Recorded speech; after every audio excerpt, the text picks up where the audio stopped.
Quindi avete visto, io penso alla collega che si è presa un bello spavento, ma addirittura quel povero autista che era un factotum per i giornalisti italiani che è morto di infarto.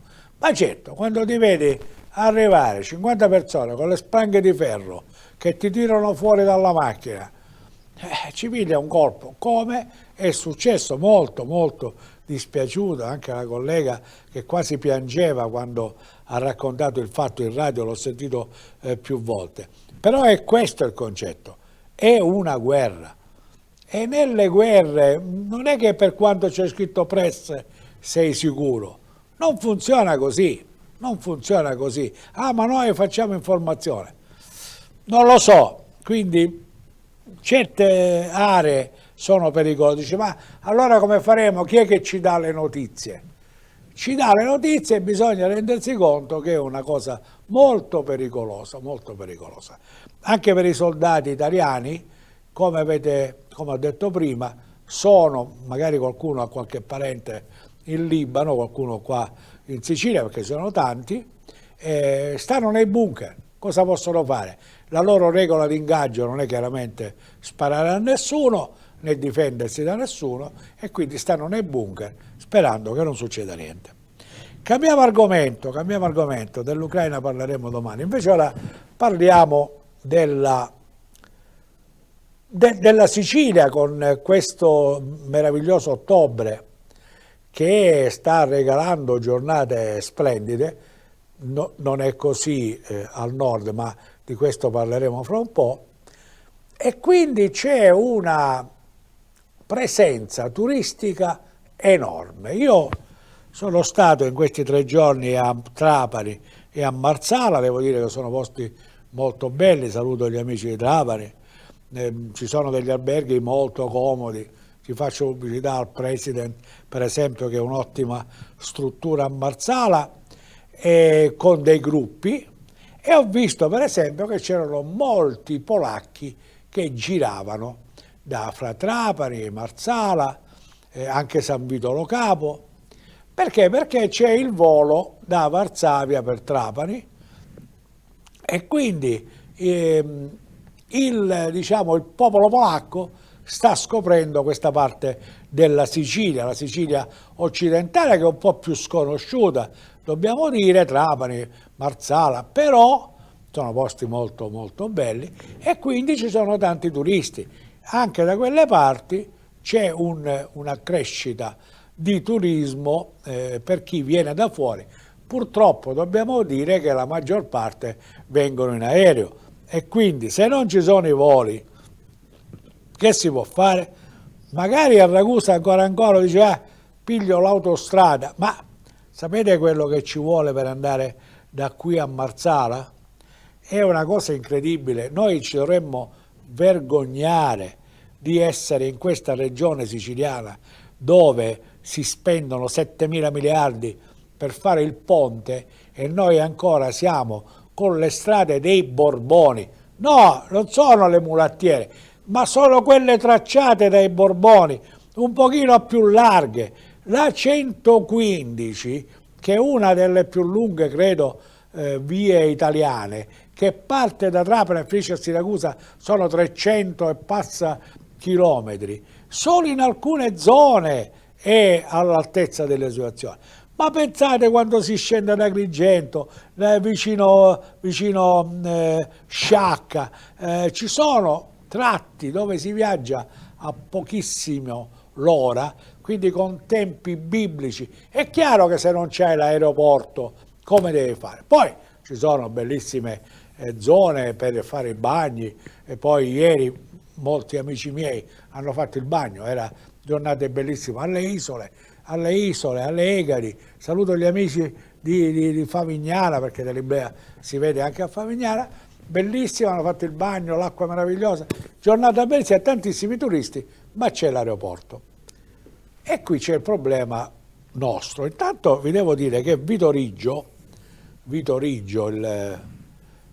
il padre padrone dell'aviazione italiana, perché Vito Riggio è stato presidente dell'ENAC e facendo il presidente dell'ENAC ha sovrainteso ad alcune realizzazioni, tipo per esempio l'aeroporto di Comiso.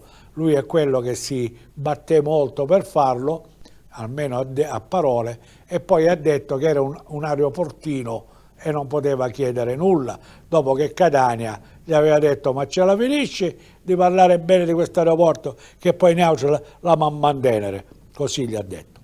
Allora, possibile mai che a Palermo vanno a gonfie vele, c'è una crescita anche dell'aeroporto di Falcone e Borsellino, e noi non abbiamo nulla?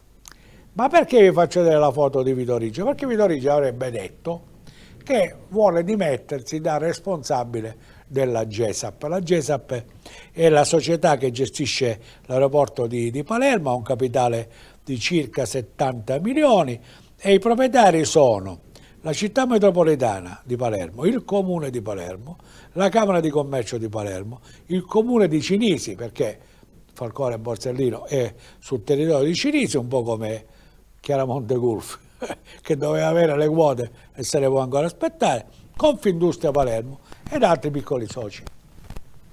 Ha detto: basta, me ne posso andare, ma il presidente Schifani ha detto: no, non te ne devi andare, perché tu ci devi trasportare alla privatizzazione dell'aeroporto di Palermo, ma chiaramente se si vende Palermo si deve vendere anche Catania e compagnia. Allora, mentre lì conta molto la regione alla GESAP e quindi anche per Trapani, a Catania non è così, perché a Catania Vito Rigio non c'entra niente, chi comanda sono quelli della SAC, c'è il buon Agen che secondo me fa il doppio gioco, viene qua e dice: ora faccio l'inferno per la Camera di Commercio, poi va all'incontro della Camera di Commercio e non dice una parola.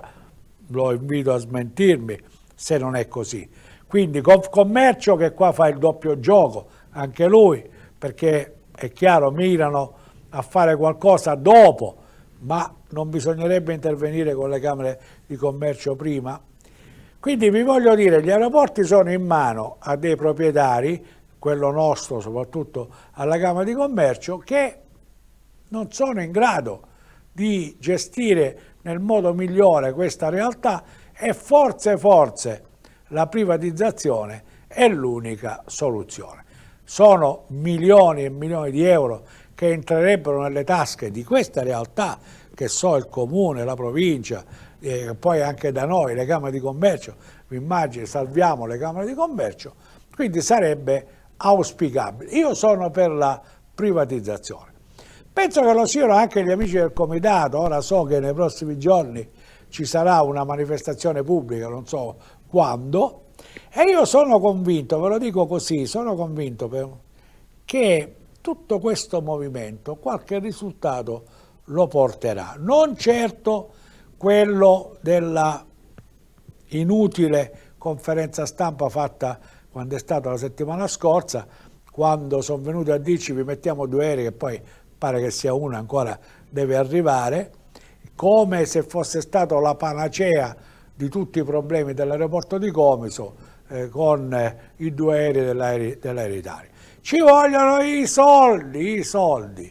Quindi se la regione non mette soldi, diciamo, non lo può fare perché non è suo, mentre Comiso, cioè Trapani è di proprietà della regione, ma anche lì ci sono dei limiti. Sarebbe il caso che la regione dia una mano a questo aeroporto per fare in modo che ci sia lo stesso movimento che c'è per esempio a Trapani. Se ci sono voli che vengono dalla Lituania, per dirti, è probabile che avremo molti lituani, è giusto?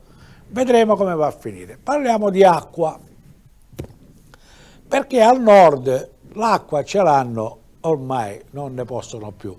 C'hanno una alluvione a settimana, incredibile, sembra una cosa da ridere, ma hanno un'alluvione a settimana.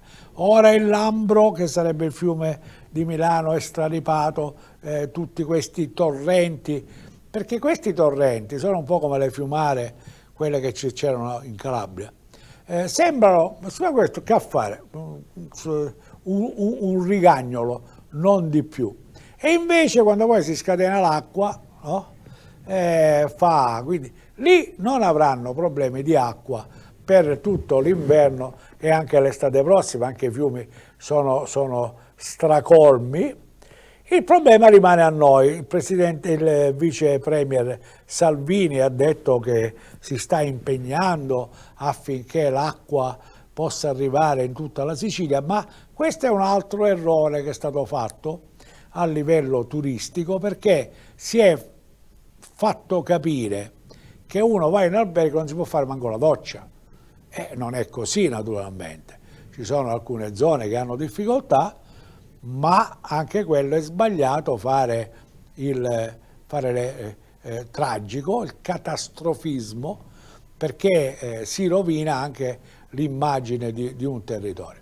Però sulla questione acqua dobbiamo capire come si può fare. Un esperto aveva detto si deve intervenire quando c'è l'acqua, non quando non ce n'è, perché quando non ce n'è non puoi fare niente, quando c'è. Qualche tempo fa, 2 settimane, intanto dobbiamo dire che anche a Ragusa ora, in questi 2 o 3 giorni, sono ritornati ad esserci un po' di problemi nella zona alta, che manca l'acqua, non sappiamo se perché i pozzi si sono asciugati o chissà che, però c'è qualche problema. Parleremo con quelli di Bleacque. La cosa però che vi voglio dire, ecco, la dica è sempre così, non so di quando è questa foto, di oggi o ormai è emblematica con poca acqua.